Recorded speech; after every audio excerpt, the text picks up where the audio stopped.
Sebab kamu tahu bahwa ujian terhadap imanmu itu menghasilkan ketekunan. Dan biarkanlah ketekunan itu memperoleh buah yang matang, supaya kamu menjadi sempurna dan utuh dan tak kekurangan suatu apapun.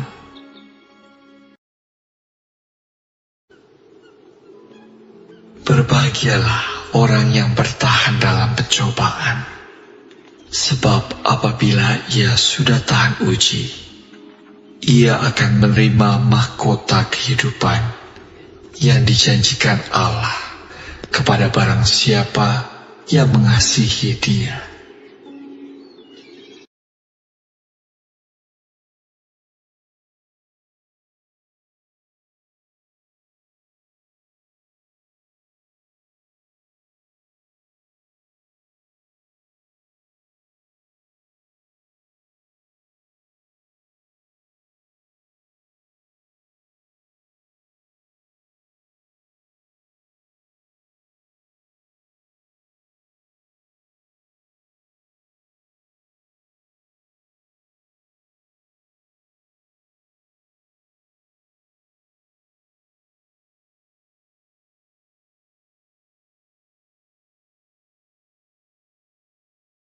Hore, puji Tuhan. Pujian ini hadir pasti memberkati Bapak Ibu sekalian. Bila Tuhan yang buka pintu, percayalah Tuhan akan menemani kita melewati jalan itu. Puji Tuhan, terima kasih buat sudah bergabung bersama-sama. Dengarkan kata demi kata pujian ini.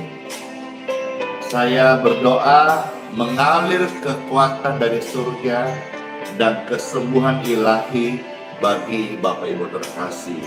Puji Tuhan. Segala perkaraku ku serahkan padamu, Yesus pembelaku.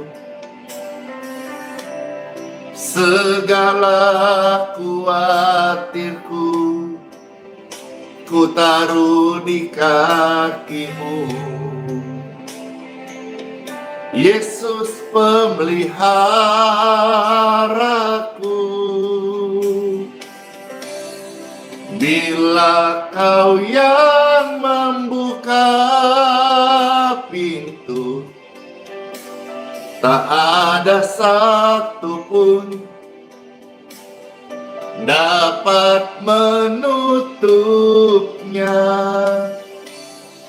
Bila Kau yang mengangkat aku, tak ada satupun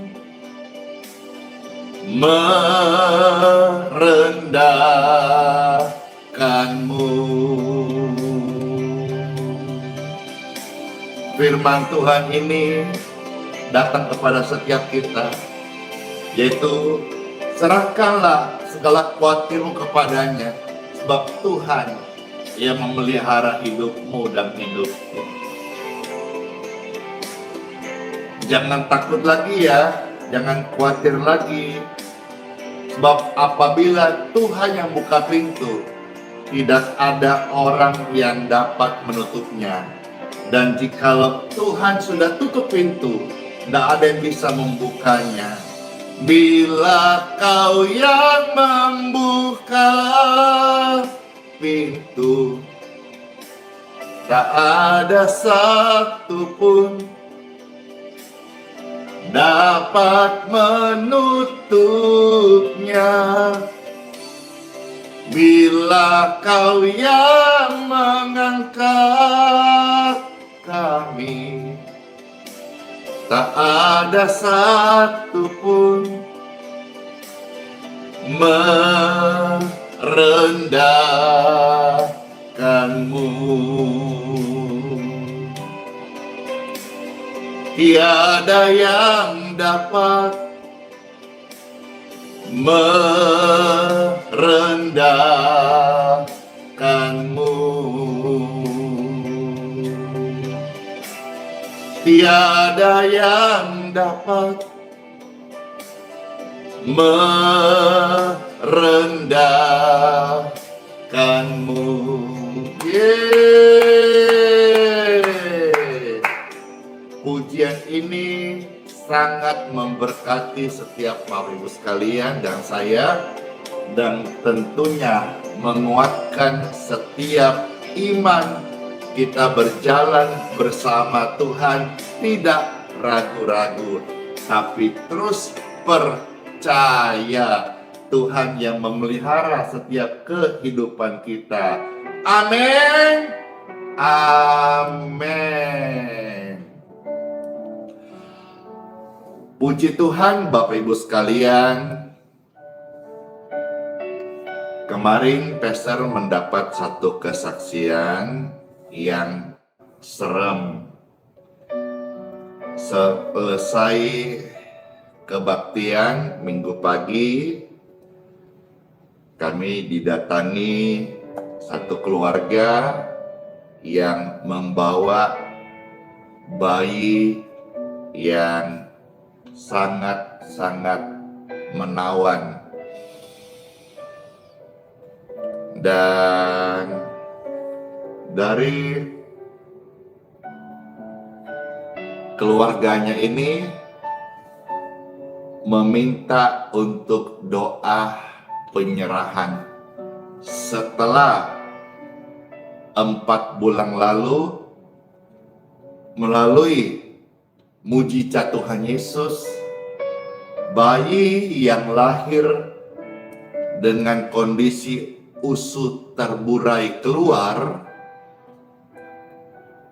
sampai beberapa waktu cukup lama dirawat di NICU, ya, di ruangan khusus,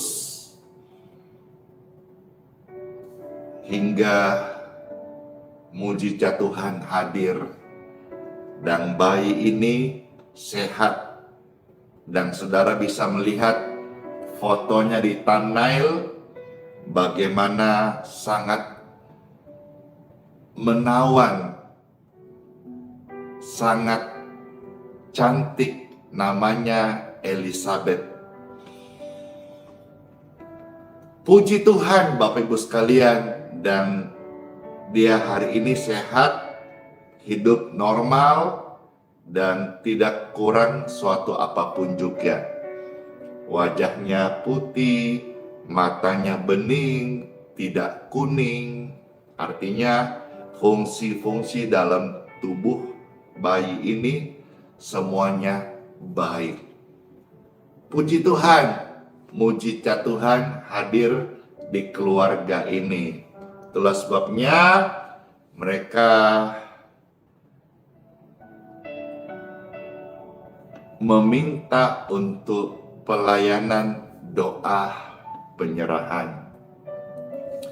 Jujur saja, kemarin sih Pastor pikir-pikir, ya, karena kalau sudah bicara doa penyerahan itu biasa disangkut pautkan dengan penggembalaan.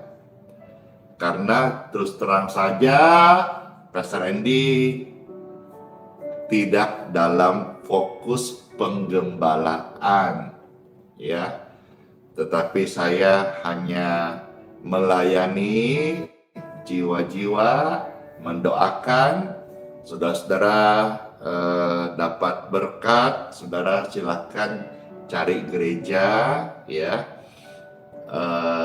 Kalau saudara-saudara juga mau tanya YHS sendiri ada di mana, YHS banyak di kota-kota lain, ya. Saudara searching saja, puji Tuhan.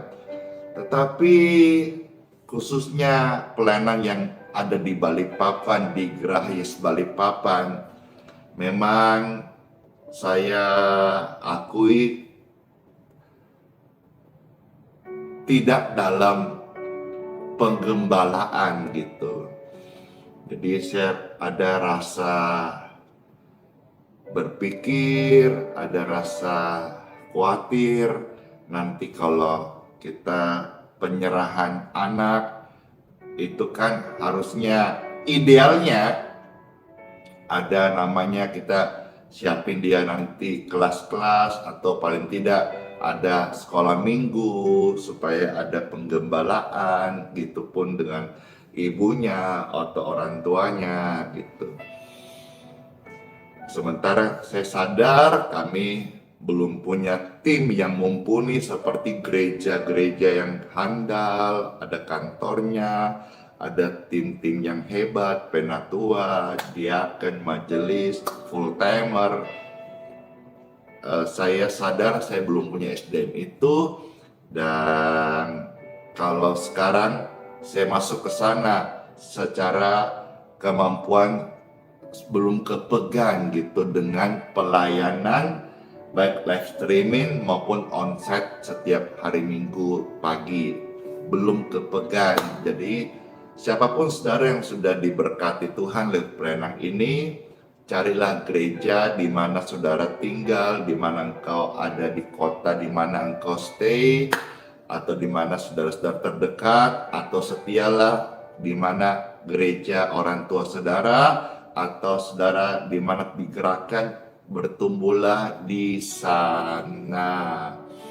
Karena di tempat pelayanan Pastor Andy sendiri itu kan juga bukan gedung gereja, itu hanya kita manfaatkan tempat ibadah yang mana IMB-nya Grace Balikpapan itu adalah gedung serbaguna. Jadi bukan gereja. Kalaupun hari ini ada kegiatan kebaktian, kegiatan gereja, itu izin hanya sementara per 2 tahun, itu diperpanjang lagi.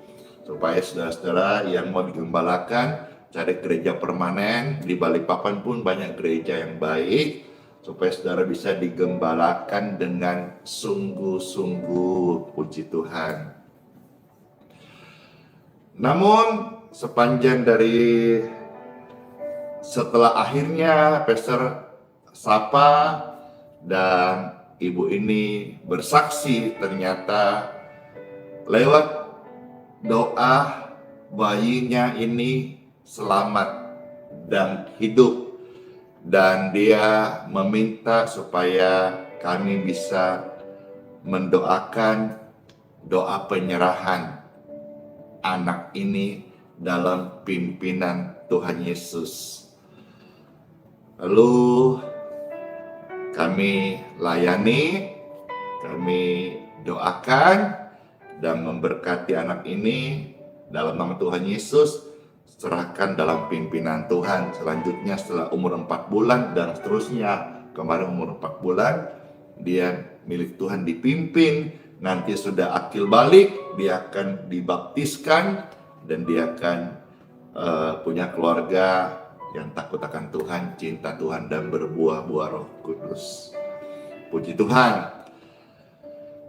Setelah itu selesai, saya senang sekali, pelayanan jadi berkat. Dan kemarin hadir juga banyak kesaksian-kesaksian. Video fullnya saudara bisa nanti kepoin di YouTube Pastor Andy, ya, di posting kemarin. Puji Tuhan, Bapak Ibu sekalian yang terkasih. Setelah itu akhirnya sepanjang dari kemarin sore, malam sampai subuh tadi, saya bergumul. Akhirnya dapat sebuah pengertian, dan saya mau sharing ini. Saya harap sharing ini bisa menjadi sebuah penekanan penting di dalam keimanan kita, khususnya saudara-saudara, keluarga-keluarga orang percaya, bahwa pentingnya yang namanya doa penyerahan anak, ya. Makasih.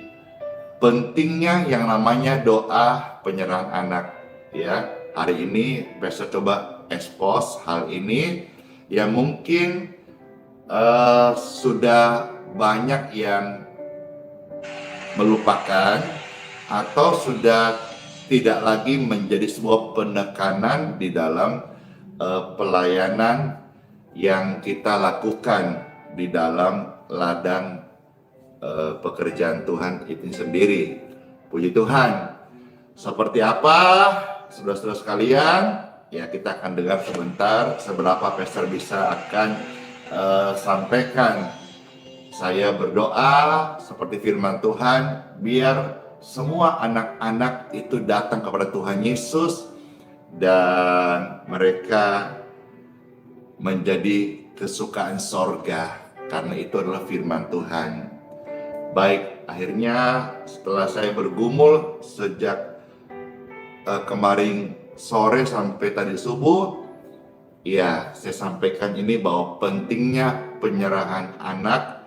Kalaupun setelah renungan ini akan banyak orang tua yang meminta untuk pelayanan ini mendoakan anaknya dalam doa penyerahan, ya, kita tetap akan bantu sekalipun kita tidak menggembalakan, ya. Kita hanya membantu mendoakan. Nanti jika diperlukan, kami dari pelayanan YHS juga bukan hanya mendoakan, tetapi ini setelah saya renungkan, akhirnya kami juga akan memberikan akte, ya, akte penyerahan anak. Artinya pelayanan YHS sendiri menyiapkan akte penyerahan anak. Artinya pelayanan penyerahan anak juga adalah sama pentingnya dengan pelayanan lain.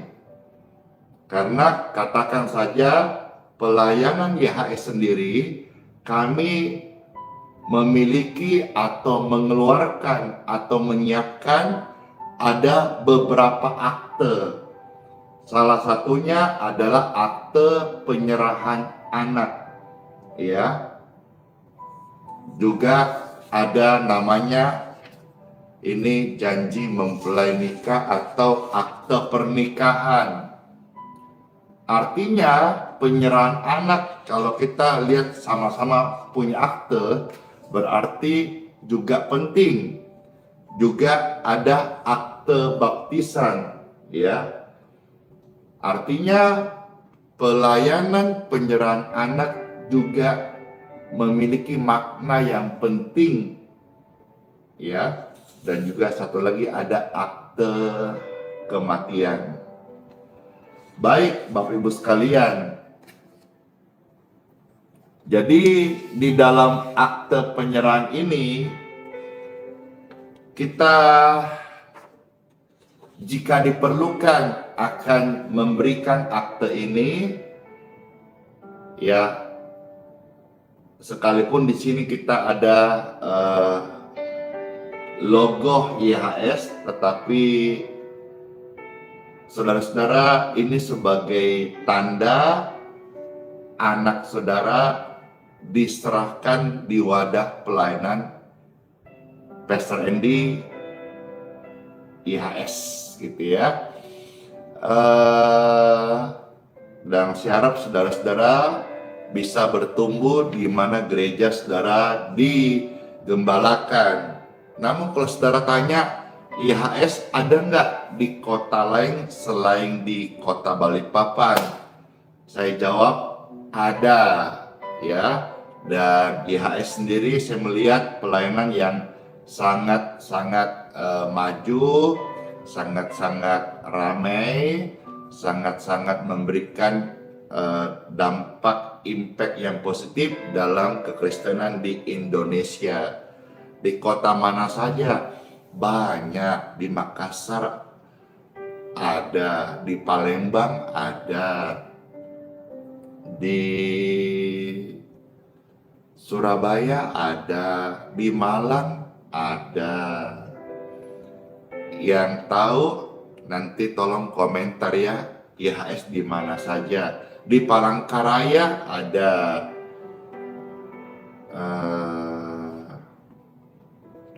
banyak, cuma Pastor sendiri yang belum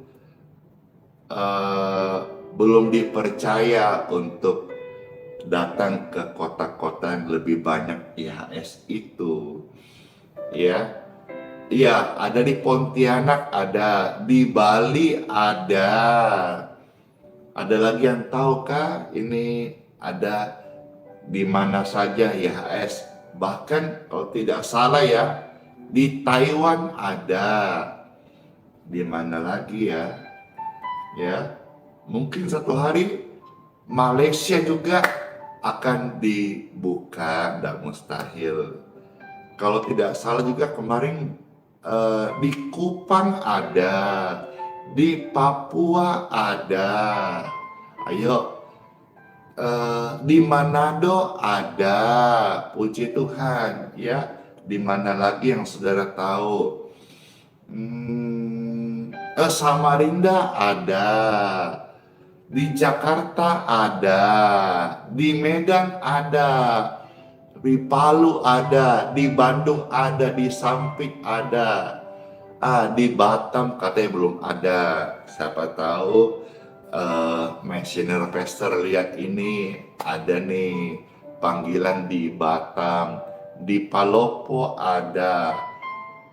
Ada yang tanya di Aussie ada kah? Nah tuh, di Semarang ada kayaknya.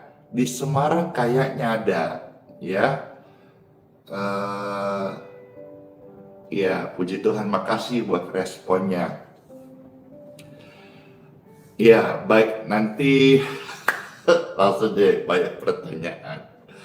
Nah, sekarang Pastor mau ajak kita lihat beberapa bagian firman Tuhan tentang makna penyerahan anak atau pentingnya pelayanan doa penyerahan, ya. Baik, itu saya harap admin IHS bisa melihat ini di TikTok, di Facebook, di YouTube. Kalau TikTok sih nggak menyimpang ya, habis live langsung hilang. Kalau Facebook dan YouTube ini menyimpang. Saya harap admin IHS melihat komentar-komentar ini dan tolong menjawabnya. Ada yang tanya di kota ini di mana, di kota ini di mana. Ada yang tanya bahkan di Belanda bagaimana. Wah, ini sebuah panggilan misi dong ke bangsa-bangsa. Puji Tuhan.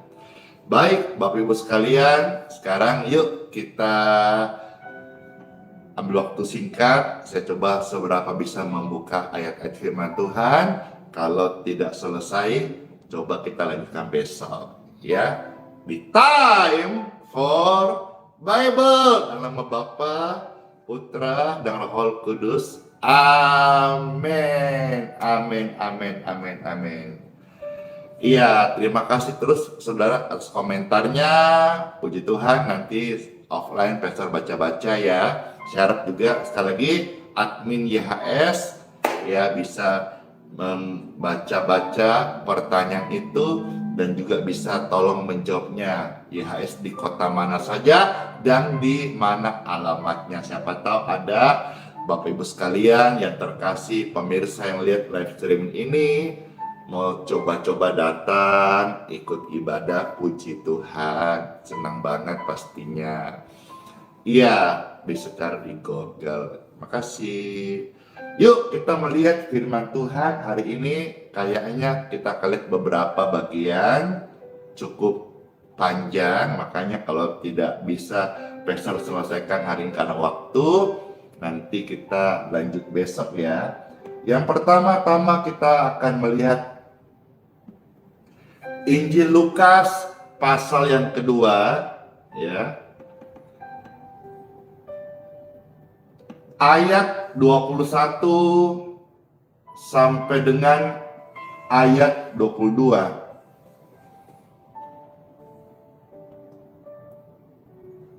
Injil Lukas pasal 2 ayat 21 sampai 22.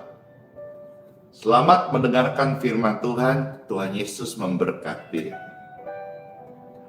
Lukas pasal 2, 21 sampai 22. Demikianlah firman Tuhan. Dan ketika genap 8 hari, dan ia harus disunatkan, ia diberi nama Yesus. Ya, yaitu nama yang disebut oleh malaikat sebelum ia dikandung ibunya. Ayat 22. Dan ketika genap waktu pentahiran menurut hukum Taurat Musa, mereka membawa dia ke Yerusalem untuk apa? Untuk menyerahkannya kepada Bapa, kepada Elohim, kepada Adonai. Jadi kita melihat di sini dari 2 ayat ada 2 peristiwa. Yang pertama sunat, yang kedua penyerahan, atau pastor sebut istilah penyerahan anak, atau umumnya di gereja-gereja sebagian besar dengan istilah doa penyerahan anak. Ya. Jadi supaya kita sama-sama bisa paham, saya coba singgung sedikit soal sunat. Sunat itu memang adalah aturan di hukum Taurat atau di perjanjian lama. Ya. Sunat itu dalam perjanjian lama adalah bicara soal pentahiran, ditahirkan. Ya, puji Tuhan Bapak Ibu sekalian. Jadi Tuhan Yesus saja umur 8 hari itu diserahkan oleh seorang yang saleh bernama Simeon. Ini Simon, yang serahkan itu adalah Simeon. Iya. Bapak Ibu terkasih, ya. Nah, kita masuk sedikit di bagian sunat.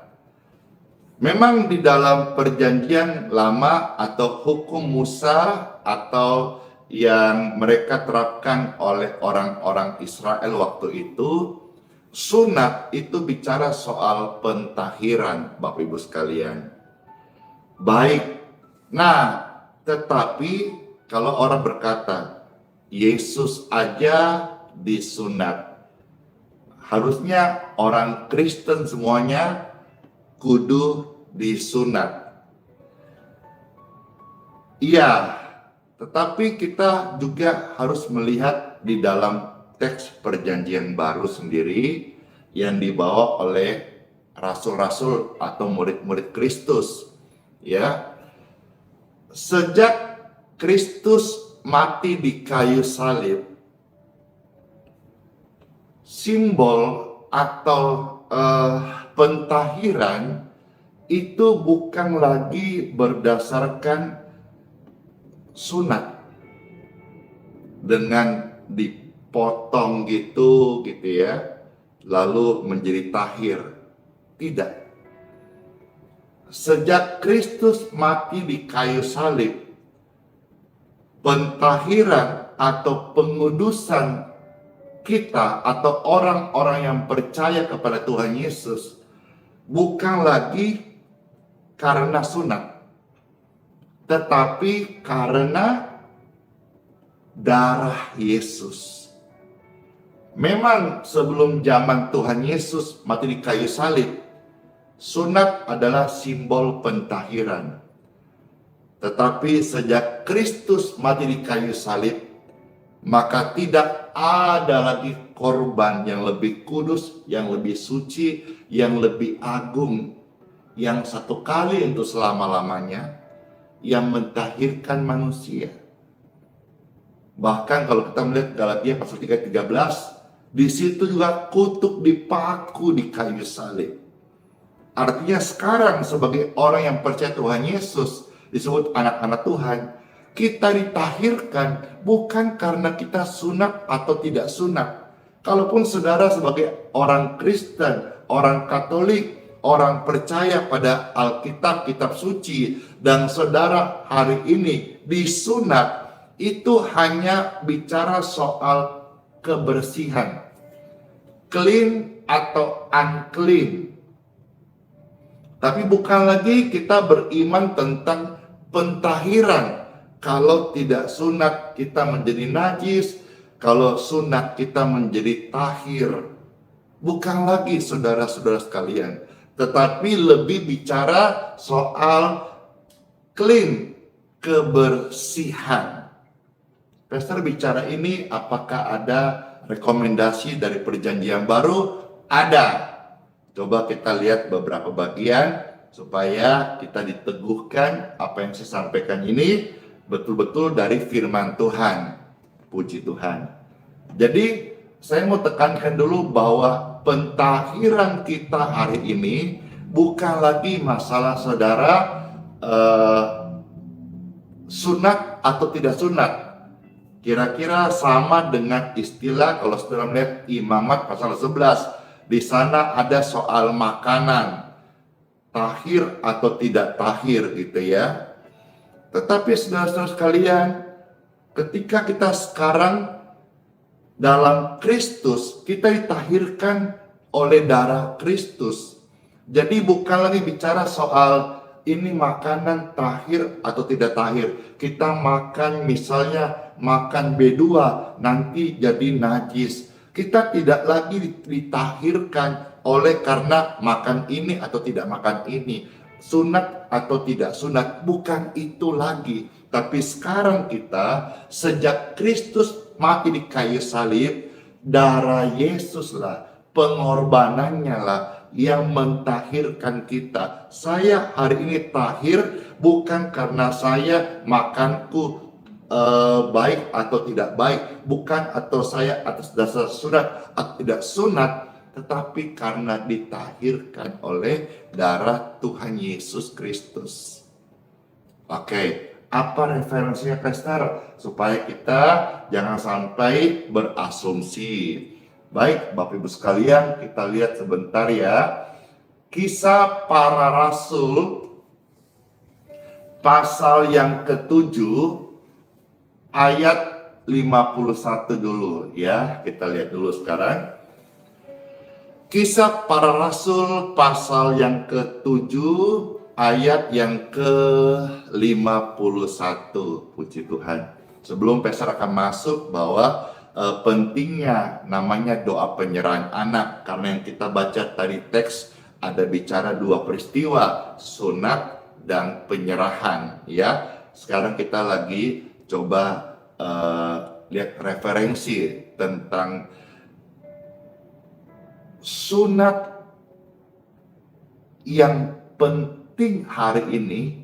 Bukan lagi sunat bicara soal kulit dikatang ya, tetapi di dalam sunat yang Tuhan kehendaki sebagai orang yang percaya kepadanya setelah peristiwa salib, bicara soal sunat hati. Bicara soal sunat hati. Ya. Bukan lagi kulit katang yang harus dipikirkan, tetapi hati. Coba kita sekarang lihat Kisah Rasul pasal 7 ayat 51. Demikianlah firman Tuhan, Pastor bacakan ya. Hai orang-orang yang keras kepala dan yang tidak bersunat hati. Jadi jelas secara vulgar ya dikatakan sunat hati. Jadi kalau saudara-saudara sekarang berbicara soal sunat, yang utama yang firman Tuhan ajarkan kita di perjanjian baru, sudahkah engkau sunat hatimu? Ya, lanjut. Dan ternyata bukan cuma hati, telinga.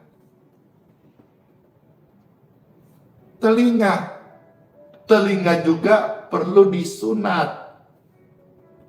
Maksudnya dipotong hal-hal yang tidak membangun, gosip, kata-kata buruk, itu perlu dipotong. Hatimu juga itu bukan tempat sampah. Harus dipotong hal-hal yang tidak baik. Ya, jadi kita lihat di sini, bukanlah bicara soal sunat kulit kacang yang dipotong, tetapi hati yang dipotong, dibersihkan. Telinga yang selama ini dengar yang jorok, yang sampah, yang busuk, yang tidak membangun, yang jelek-jelek, dipotong. Lanjut. Kamu selalu menentang Roh Kudus karena hatimu itu akan terpengaruh dari apa yang kau dengar. Ada satu pujian lama sekolah minggu berkata, hati-hati dengarkan apa yang kau dengarkan. Hati-hati gunakan telingamu, karena Bapa di sorga melihat ke bawah. Hati-hati gunakan telingamu. Ya, melihat ke bawah karena Bapa kan di tempat yang maha tinggi, bumi kan di bawah, sorga di atas. Itu keyakinan yang Alkitab ajarkan. Yesus naik ke sorga. Ya, baik, kita lanjutkan. Sama seperti nenek moyangmu, demikian juga kamu. Jadi penekanannya adalah di sini sunat hati dan sunat telinga. Sekarang kita lanjut lagi. Kita baca dari Roma pasal yang kedua, ayat 26 sampai dengan ayat yang ke-29.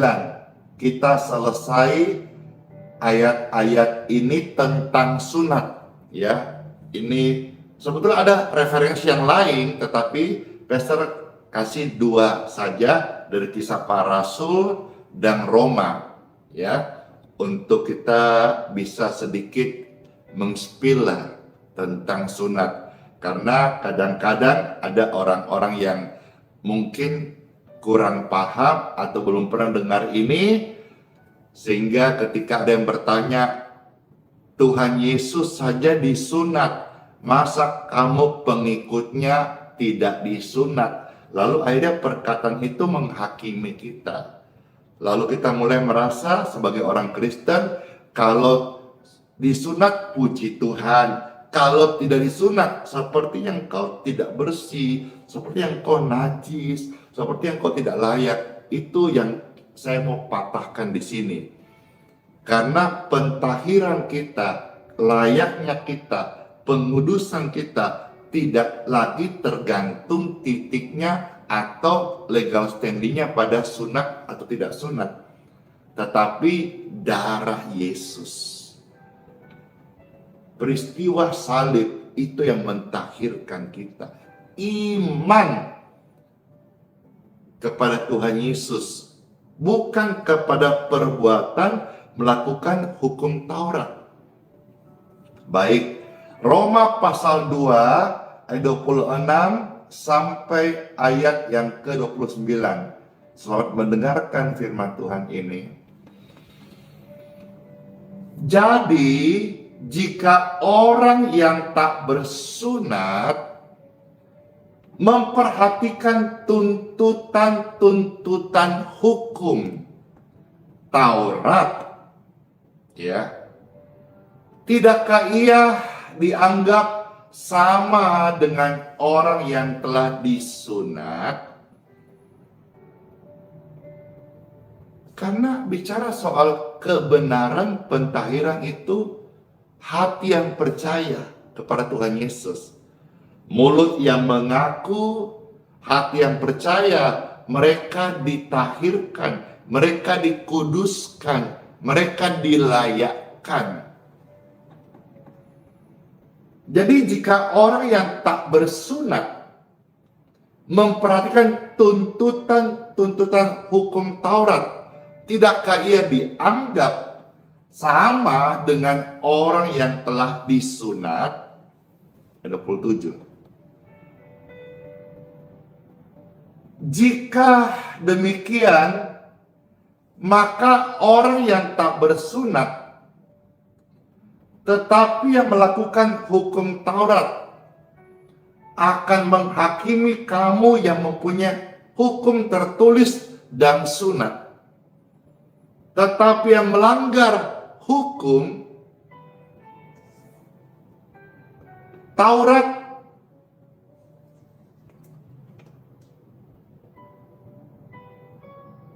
ayat 28. Sebab yang disebut Yahudi bukanlah orang yang lahiriah Yahudi.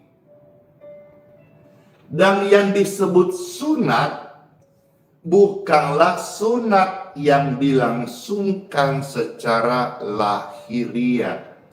Ini tercatat di dalam Perjanjian Baru, tepatnya di surat Roma pasal 2 ayat 28. Jadi kalau bicara soal sunat hari ini, tidak lagi Tuhan mau kita fokus kepada kulit.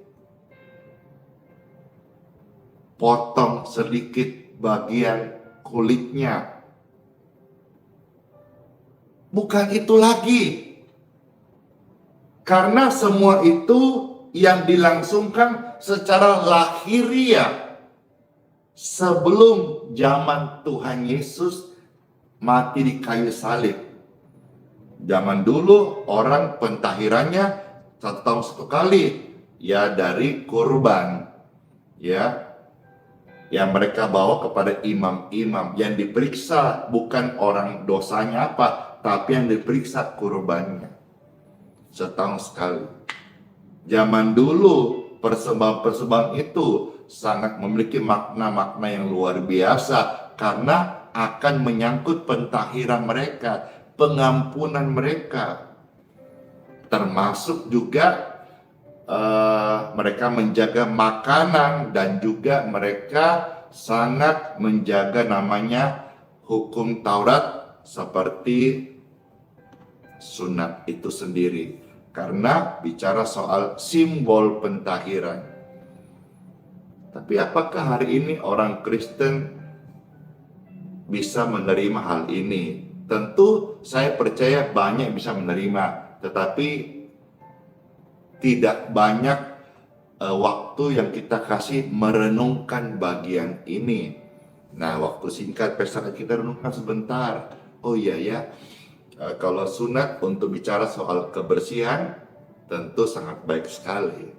Ya, pesan nggak menentang hal itu. Tapi bukan lagi kita bicara sunat untuk simbol pentahiran. Harap bisa saudara bedakan dan bisa dipahami bagian-bagian ini. Puji Tuhan. Sekarang 29 ya.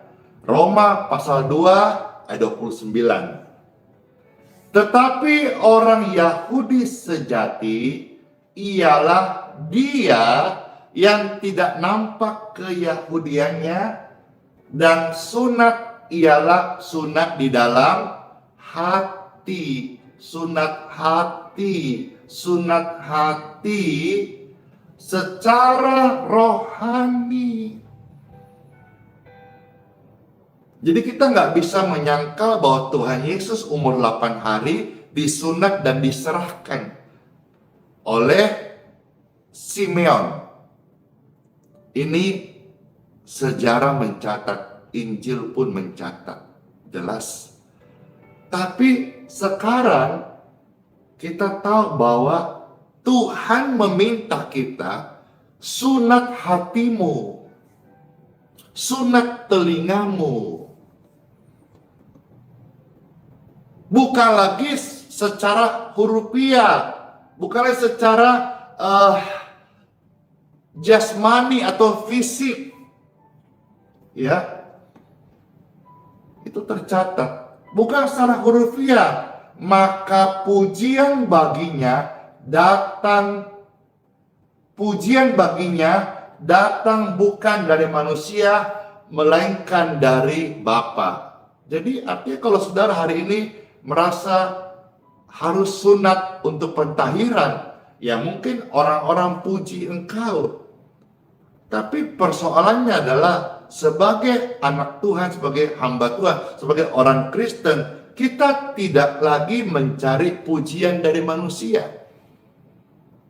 Saya betul-betul hari ini fokus hal ini.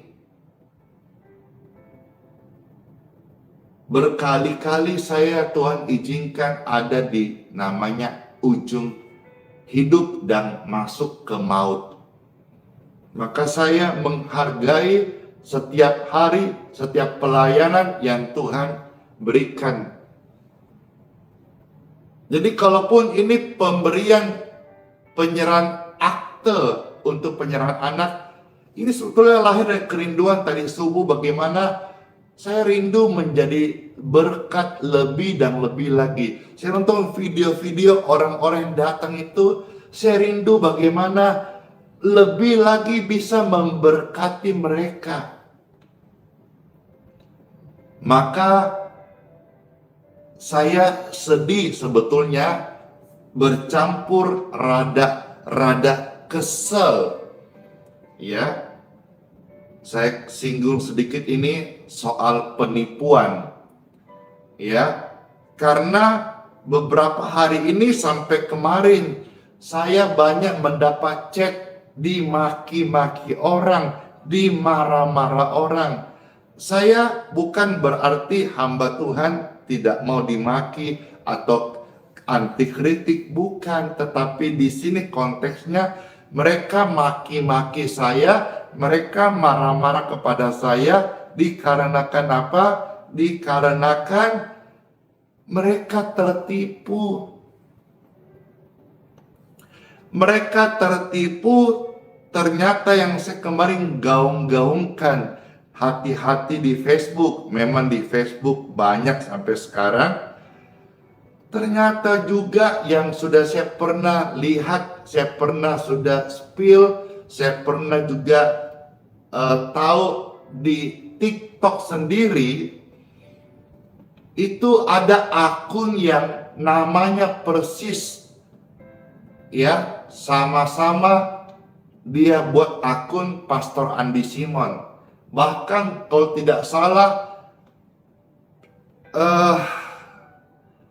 sampai fotonya juga persis. Nah, sejak terjadi penipuan-penipuan itu yang marak juga di TikTok, akhirnya kemarin Pastor Andy membuka TikTok dan searching, ya, mencari nama saya sendiri. Kalau di Facebook saya pernah berapa bulan lalu saya cari, muncul banyak sekali akun-akun palsu. Saya pikir di TikTok ini lebih lebih secure. Ternyata Saya sudah tahu memang ada satu akun yang persis sama, bahkan ini samanya saya nggak bisa membedakan loh. Yang bisa membedakan hanya followernya saja. Nah, jadi kemarin saya buka TikTok dan saya searching Pastor Andi Simon, muncul ternyata banyak Bapak Ibu sekalian. Nah, banyak yang asli akun resmi Pastor Andi Simon di atas. Ya, di atas. Lah lihat sendiri. Saya kan tidak mungkin ikuti diri sendiri, berarti itu akun asli. Dengan jumlah pengikutnya itu sekarang 275,1K, berarti sekitar 275.000. Nah, kalau nama bisa disamakan, saya heran juga kok akun bisa memplagiat sama ya. Kalau di Facebook kadang-kadang ada yang pakai pastur atau R-nya 2 atau pakai titik spasi. Ini kok rasanya sama.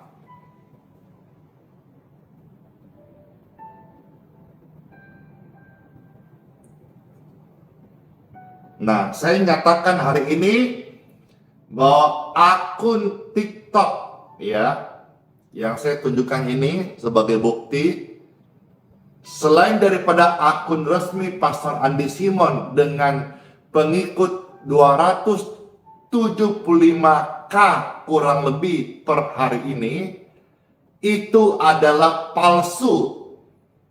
Dan sekarang saya bisa dengan tegas mengatakan dengan bukti yang ada, akun di luar daripada resmi Pastor Andi Simon yang TikTok itu diduga kuat oknum penipuan. Saya punya messengernya, saya udah dikirimin datanya, dan sudah ada korban-korban yang tertipu. Lihat ini. Ini juga tolong TikTok juga perhatikan kenapa bisa akun yang sama, foto yang sama, kok bisa lebih daripada satu. Ini hati-hati, tolong bantu di-share informasi ini. Di TikTok ini sama persis. Ya. Saya sedih, campur kesel karena ada orang-orang yang dirugikan. Saya melayani, mau memberi orang manfaat dan keuntungan, manfaat pengharapan, kekuatan dan kesehatan, kesembuhan. Ini orang-orang oknum ini memakai akun kami untuk menipu. Itu yang saya kesel. Dan yang lebih sedihnya lagi, ada orang-orang kasihan yang di kampung. Kemarin saya dapat, akhirnya saya video call, saya minta maaf. Dia akhirnya sedih, akhirnya dia berkata terima kasih. Tadi dia sempat kesal juga. Dia bilang ini, dia seolah-olah saya penipunya. Akhirnya kami video call, Dek, maafkannya atas hal itu, tapi itu akun palsu. Akhirnya kami sudah video call. Tapi kan artinya, orang yang berkata, Pastor, saya ini pinjam uang tetangga untuk mentransfer yang dimana akun palsu ini mengiming-iming akan kirim minyak atau apakah jenisnya gitu, atau suruh bayar ke doa apakah gitu. Aduh, kok ngomong lebih lama nanti kasar kata-kata kita. Tapi tolonglah Bapak Ibu sekalian, jangan gampang percaya orang-orang yang atasnamakan Pastor Andi atau siapa sajalah, termasuk hamba Tuhan mana sajalah, gereja apapun. Jangan gampang percaya kalau sudah ujung-ujungnya duit dan dana. Itu saja sudah. Bukan cuma akun Pastor Andi yang di samarkan atau di cloning atau apa gitu. Saudara sebagai orang percaya, jangan gampang dikecoh, ditipu dengan bujuk rayu, kata-kata manis, sekalipun apapun label yang hamba Tuhan, pendeta, pastor, gereja kah, misi, yayasan kah, apapun. Kalau ujung-ujungnya duit dan dana, harus peka, harus dewasa, harus diuji, harus betul-betul. Jangan sampai kita termakan bujuk rayu yang ternyata di belakangnya oknum yang berencana untuk menipu. Tolong disebar ini, tolong disebar. Dengan saudara menyebar informasi ini, kita memperkecil skop oknum-oknum yang memanfaatkan Pastor Andy atau nama untuk menipu orang-orang yang butuh dilayani. Kasihan sekali orang yang butuh dilayani, mereka orang susah, lagi sedih, lagi sakit, lagi bergumul, itu ditolong, bukan dimanfaatkan. Tuh kan, kesel ini, aduh Tuhan tolong. Supaya pesan ini menjadi sebuah covering juga ya. Supaya Bapak Ibu sekalian juga, siapa tahu ada keluarganya atau apa yang sudah diiming-iming, jangan mau percaya. Tolong disebar informasi ini. Karena kemarin saya titik berak ke Facebook, ternyata TikTok juga sudah mulai marak banget ya. Ada yang bilang, "Pastor, lapor." Saya pernah pikirkan dan tim kami pernah coba untuk diskusi, tetapi tidak bisa karena laporan itu harus langsung yang yang korban gitu. Misalnya saudara ada yang sudah pernah korban kena tipu dari oknum ini yang kopi atau pakai akun palsu Pastor Andy, engkau bisa melaporkan karena engkau yang korban langsung. Baik itu bukti chat yang kau lampirkan, nomor handphone yang kau lampirkan, nomor rekeningnya si penipu yang kau lampirkan.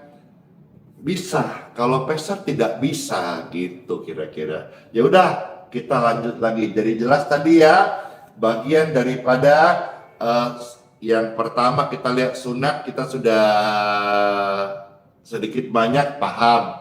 Mungkin saudara belum bisa paham sepenuhnya, nanti bisa bantu ke gereja di mana saudara digembalakan, di tempat saudara pasti akan dijelaskan lebih detailing lagi tentang sunat hati ataupun makna pentahiran dalam iman Kristen itu sendiri. Puji Tuhan. Sekarang kita maju ya, 2 ayat lagi ya. Kita maju sekarang bicara soal kembali penyerahan, pentingnya doa penyerahan anak. Kita lihat dulu satu ya, di kitab Hosea ya, kitab Hosea pasal 12 ya, ayat yang keempat. Hosea 12 ayat yang keempat. Dasar bacakan ya, Hosea 12 ayat yang keempat. Puji Tuhan. Firman Tuhan, di dalam kandungan ia menipu saudaranya, bagian A saja. Hosea 12 ayat yang keempat bagian A. Di dalam kandungan ia menipu saudaranya. Ini latar belakangnya tentang Yakub dan Esau. Jadi saudara-saudara, ini ayat kita baca, di dalam kandungan ia menipu saudaranya. Hari ini lagi viral pernyataan singkat ya. Kita lagi tunggu video klarifikasi barangkali dari Bapak Prof. Mahfud MD. Yang dimana beredar rame di media sosial pernyataan beliau mengatakan seperti ini. Dosa besar seorang ibu yang melahirkan anak tidak berakhlak. Kira-kira gitu cuplikan atau yang saya lihat tersebar luas di media sosial, sehingga sekarang menjadi pro dan kontra. Itu adalah perkataan yang saya nonton di medsos dari seorang Bapak Prof. Mahfud MD. Tapi sebetulnya kalau kita melihat dari firman Tuhan sendiri, ya, anak lahir itu berdosa bukan karena ibunya yang berdosa, seolah-olah ibu itu terhakimi, ya. Tetapi sebetulnya kalau kita melihat di dalam contoh Roma pasal 3 ayat 23, sebetulnya semua orang sudah berdosa. Jadi jangan diserang emak-emak atau ibu-ibu seolah-olah ketika anak lahir tidak berakhlak itu dosa ibu.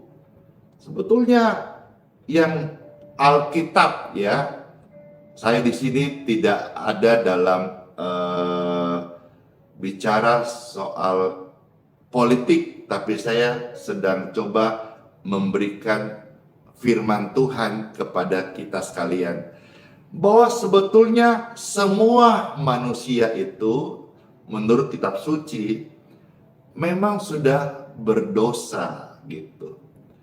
Dosa dari Adam dan Hawa. Maka kita butuh juru selamat. Kita butuh yang bisa mengampuni dosa. Ya, kita butuh darah Yesus.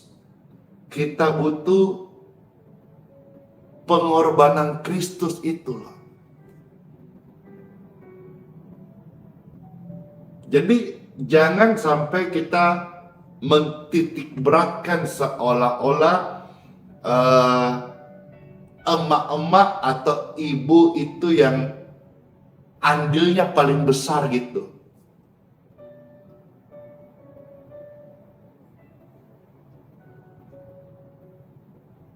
Justru ketika ada anak lahir dalam keluarga kita, orang tua kita ini yang membawa mereka kepada iman juru selamat. Karena kita lihat di dalam kandungan ia menipu saudaranya. Dalam keadaan berdosa dikandung. Istilahnya apa? Dosa asal. Ya, saya harap bisa menerima bagian keterangan atau firman Tuhan ini bahwa semua manusia sudah berdosa dan sudah kehilangan kemuliaan Bapa, kemuliaan sorga. Semua, maka kita butuh juru selamat. Ya, makasih istilahnya dosa asal atau dosa keturunan. Kita harus sadar, tidak boleh sombong. Kita semua ini berdosa. Siapa di antara saudara yang berkata tidak berdosa? Atau seorang profesor berani berkata dia nggak berdosa? Karena sekolah tinggi, nggak jaminan juga, nggak pasti. Bukan itu jaminannya.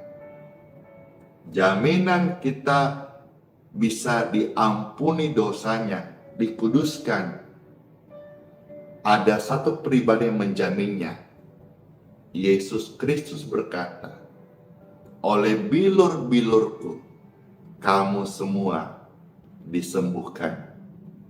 Kata disembuhkan saya percaya, disucikan, ditahirkan.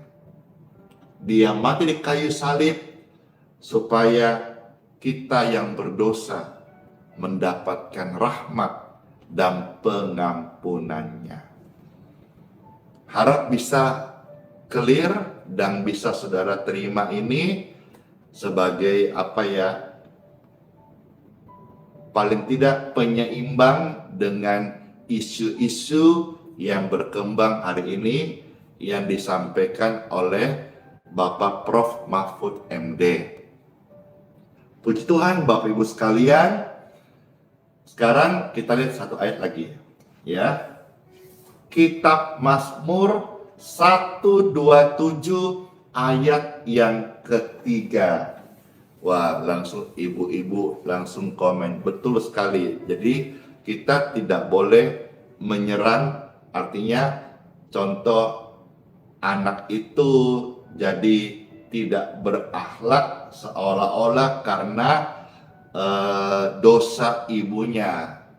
Tidak boleh seperti itu. Kita harus sadar bahwa semua kita ini orang yang tidak sempurna. Kita tidak boleh menghakimi.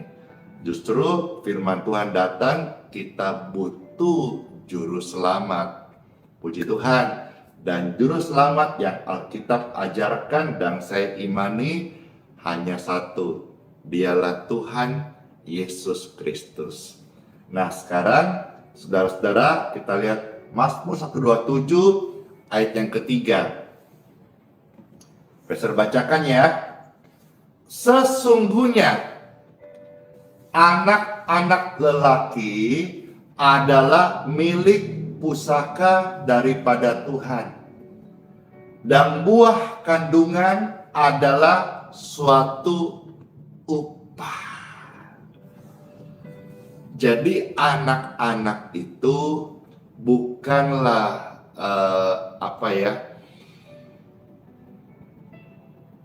beban. Anak-anak itu yang lahir dalam keluarga kita itu adalah upah. Sama-sama katakan, anak adalah upah. Upah itu apa ya? Upah itu kan berkat. Upah itu apa? Misalnya ada orang kerja dapat upah, berarti yang dia cari kan? Jadi anak itu yang dicari, anak itu upah, anak itu berkat. Jadi jangan lagi saudara sering ngomong atau sering dengar istilah atau sering terpengaruh istilah anak haram. Saya rasa anak tidak ada yang haram.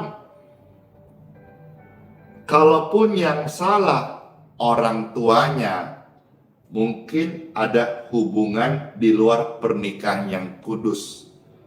Tapi anak itu adalah upah. Dengarkan baik saudaraku. Orang tua yang pernah gagal di masa lalu. Dan hari ini ada anak. Anak itu tidak haram. Anak adalah upah. Sekali lagi, orang tua kita, Bapak Ibu terkasih, di masa lampau, di masa lalu, di masa muda, di hari-hari kemarin, pernah buat kesalahan, gagal, aib. Ada anak itu tidak haram. Anak itu adalah berkat. Puji Tuhan Bapak Ibu sekalian. Maka saudara, setelah kita tadi cukup panjang dengar Pastor baca beberapa bagian firman ini, marilah hati kita bisa paham bahwa pentingnya ada yang namanya pelayanan doa penyerahan anak. Wah, setelah Pastor sampaikan ini, kayaknya akan banyak yang datang ini orang tua untuk meminta pelayanan penyerahan anak. Ya, dari pergumulan kemarin sampai tadi subuh, akhirnya saya nyatakan, ya Tuhan, saya siap. Kalau engkau percaya, saya mau tumpahkan tangan kepada anak-anak, biar mereka dalam doa kita minta pimpinan Tuhan, dan kita declare anak-anak itu menjadi milik Tuhan Yesus Kristus, dipimpin oleh Roh Tuhan, dan ketika dia akil balik, dia akan dibaptis dan dia akan melayani Tuhan dan jadi berkat untuk menyatakan kemuliaan Tuhan Yesus.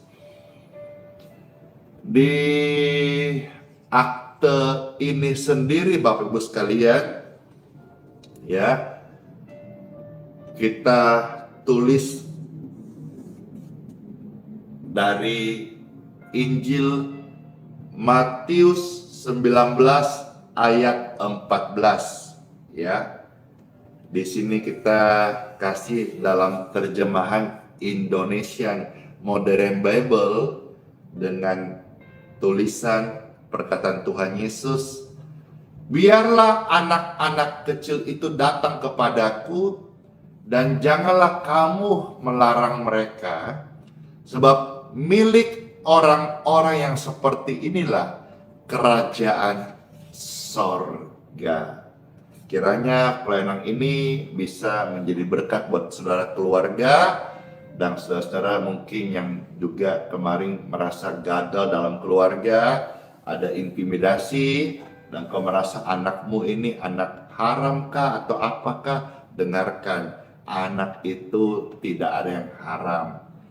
Kalaupun salah, mungkin orang tuanya yang salah, tapi anak itu adalah upah. Kalau saudara misal di Balikpapan atau pas datang di Balikpapan mau minta pelayanan ini, nanti pastor akan bantu melayani ini setelah kebaktian. Puji Tuhan. Kiranya saudara sekalian dapat berkat. Ayo ngomong panjang lebar hari ini, baik sudah tadi singgung soal sunat, dari tadi juga sudah sedikit kasih cerita yang terjadi hari ini, rumor-rumor, ya, dan juga keterangan firman Tuhan supaya kita berimbang, ya. Siapa yang merasa terberkati? Puji Tuhan. Puji Tuhan, saya terberkati. Puji Tuhan. Makasih, ya. Nanti komentarnya Pesar tunggu seperti apa saudara dengar tentang sunat, tentang penyerahan anak, juga Pesar baca-baca sambil juga bisa lihat komentar dan juga terus belajar, ya. Saling mendoakan, ya. Terus memberkati semuanya. Let's pray. Tuhan Yesus yang baik banget, bersyukur atas anugerah kebaikan yang Tuhan berikan kepada kami hari ini. Kami sudah mendengar firman-Mu, kami mengerti bahwa pentingnya doa penyerahan anak. Biar setiap anak-anak kami dalam keluarga yang Tuhan percayakan, semua hidup dalam pimpinan Tuhan.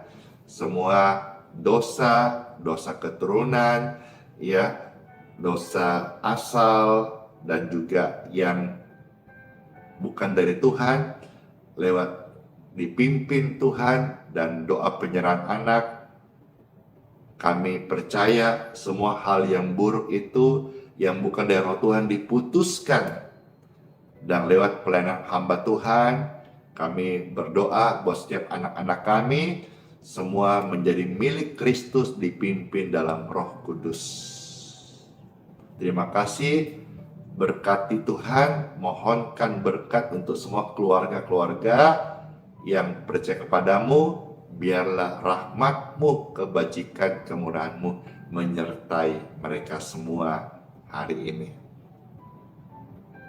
Amin. Puji Tuhan, Bapak Ibu sekalian, ya, makasih sama-sama, banyak komentar, makasih, renungan singkat soal sunat dan penyerahan anak. Kiranya jadi berkat, ya. Baik, sekarang saya serahkan aja kita memberkati air minum masing-masing. Saudara bisa angkat seperti ini, dan marilah kita mohonkan berkat kepada Tuhan. Ya Tuhan, mohon berkatilah air minum kami ini, sehingga kami boleh minum menjadi berkat kesehatan buat tubuh kami.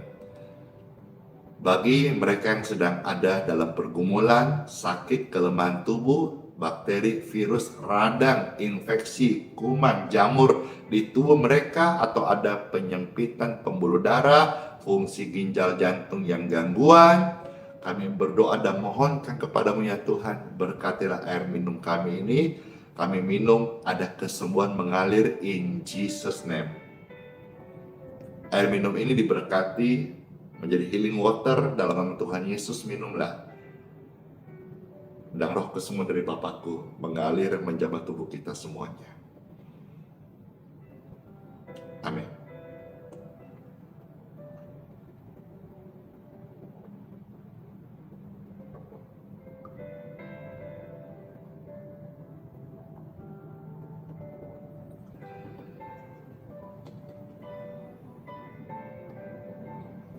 Puji Tuhan, puji Tuhan, puji Tuhan.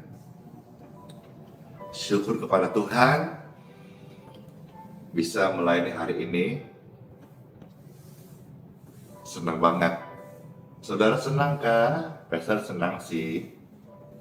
Iya. Senang. Iya, makasih sampai ada yang request pujian. Request pujian kalau ada dibawakan. Kalau tidak ada, ya maaf belum bisa dibawakan. Makasih. Siapa yang senang nih? Ya. Wah, rame nonton. Nontonnya di Facebook hampir 5.000, yang di YouTube 3.000 lebih, senang banget. Yang di TikTok ini 1.200 orang. Puji Tuhan. Hore. Boleh nggak sebelum Pastor close ini, Bapak Ibu tap-tap layar di TikTok, tap-tap layar, biar live-nya di hari berikutnya lebih meriah lagi. Puji Tuhan, di tap-tap layar. Tap-tap layar gratis ya. Pastor Randy tidak minta gift. Kalau saudara terberkati, cukup tap-tap layar saja. Bisakah sampai tembus 500k yang like-nya? Amin. Kalau bisa puji Tuhan, nggak bisa nggak apa-apa juga. Yang di Facebook, saudara senang terberkati, bisa di follow di halaman Pastor Randy Simon, ya, juga bisa di share ke teman-teman di grup-grup di Facebook. Terima kasih banget. Semakin banyak nonton ya sebagai penyemangat aja sih buat kami yang melayani. Artinya pelayanan ini bisa menjangkau lebih luas orang. YouTube hari ini keren banget, penontonnya 3.000, biasanya 2.000-an. Puji Tuhan. Saya harap yang disampaikan ini bisa diterima dengan baik dan jadi berkat. Tidak bermaksud untuk menyerang siapapun, juga tidak bermaksud untuk menghakimi, tetapi saya menyampaikan firman Tuhan ini sebagai renungan buat kita semuanya. Dan YouTube, terima kasih banget saudara-saudara yang di YouTube ini sudah nonton. Kalau terberkati, boleh dong di subscribe. Di subscribe itu gratis, nggak bayar. Setelah subscribe, coba dicek lonceng notifikasinya udah nyala atau belum. Kalau belum, dinyalakan. Supaya apa? Supaya kalau nanti Pastor ada posting video seperti kemarin, usus yang terburai, bagaimana Tuhan jamah, sembuhkan, dan kita sudah lakukan doa penyerahan. Anak terkasih, wah puji Tuhan, sudah bisa lihat. Dan saudara, kalau yang sudah subscribe dan notifikasi, saudara menjadi orang yang pertama yang menerima informasi video-video tersebut itu. Puji Tuhan. Itu saja yang bisa Pastor share, kira jadi berkat buat setiap kita. Mari Bapak Ibu terkasih, angkatlah dua tangan Bapak Ibu terkasih. Puji Tuhan. Ya, ada yang request lagunya Tenang dari GMS, Pastor belum punya. Ada yang request tadi lagunya Surya Bersinar. Kalau Surya Bersinar, Pastor punya. Bolehkah Surya Bersinar saja? Setelah doa berkat ini, Pastor tunggu komentarnya ya. Bapak Ibu terkasih, angkatlah dua tangan saudara terkasih di hadapan Tuhan.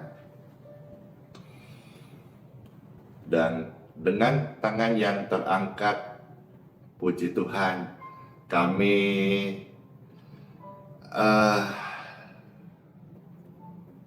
mohonkan berkat daripada-Mu ya Abah.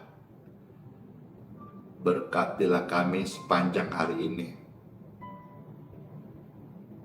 dalam kesehatan, keluarga, aktivitas, pekerjaan, dan pelayanan. Dalam nama Bapa, Putra, dan Roh Kudus. Amin.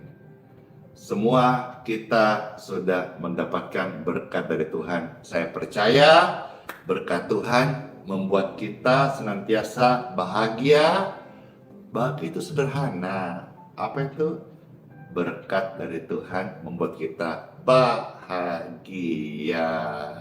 Makasih semuanya. Banyak komentar, boleh di-share. Makasih, luar biasa banget. Amin. Makasih, banyak komentar dari luar negeri, dari Malaysia. Saya senang banget tengok di sini. Makasih, salam kenal, salam jumpa semuanya. Puji Tuhan. Baik, satu pujian ini akan menghantar kita masuk di hari yang baru. Surya pasti bersinar sebentar.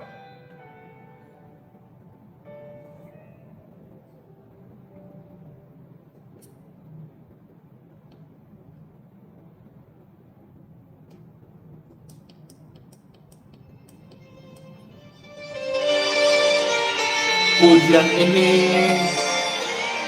pasti deh memberkati Bapak Ibu sekalian. Saat melintas langit yang biru, saat kau lewati lembah yang gelap, tetap tersenyum, tetap percaya. Yesus selalu hadir, tak tinggalkanmu. Surya bersinar di balik awan. Yesus setia, tak tinggalkanmu.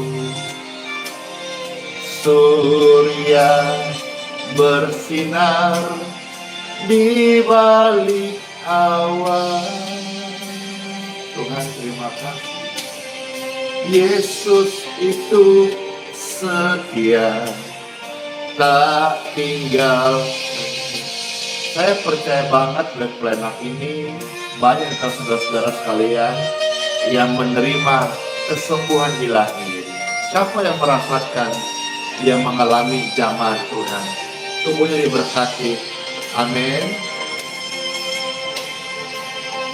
Saat melintas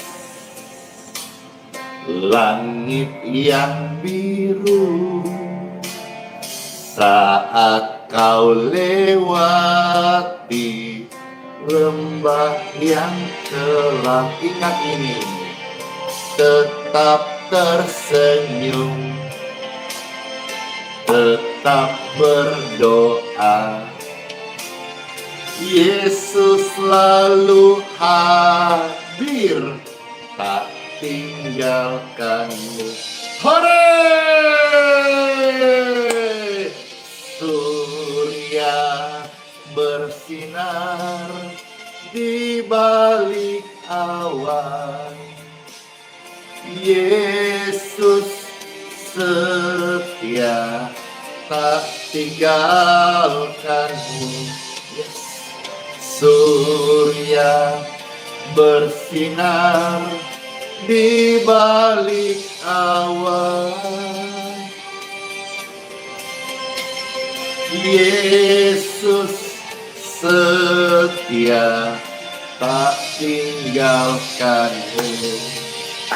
Tuhan, ya Tuhan Yesus, Engkau sangat baik. Kesetiaan-Mu Tuhan nyata hidup kami. Kami percaya Tuhan selama-lamanya Engkau tidak pernah meninggalkan kami. Janji-Mu, ya surya pasti bersinar.